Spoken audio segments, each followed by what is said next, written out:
పొడి పొడిగా టేస్టీగా చికెన్ కర్రీలోకి కానీ ఆలు కర్రీలోకి కానీ సూపర్ టేస్టీగా ఉండే బగారేసి ఈ విధంగా చేసుకోండి.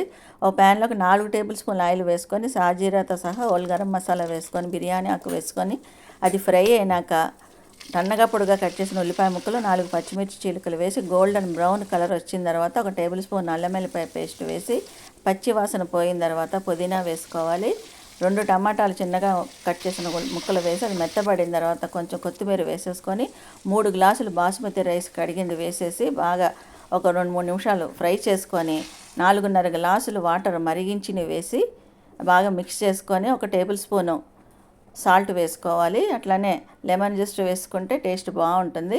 అట్లనే లెమన్ జ్యూస్ కూడా వేసుకొని మీడియం ఫ్లేమ్లో 10 మినిట్స్, లో ఫ్లేమ్లో ఒక 10 మినిట్స్ పెట్టుకుంటే ఎంతో టేస్టీగా ఉండే బగారా రైస్ రెడీ అయిపోతుందండి. తప్పకుండా ట్రై చేయండి, లైక్ చేయండి, సబ్స్క్రైబ్ చేసుకోండి. Thank you.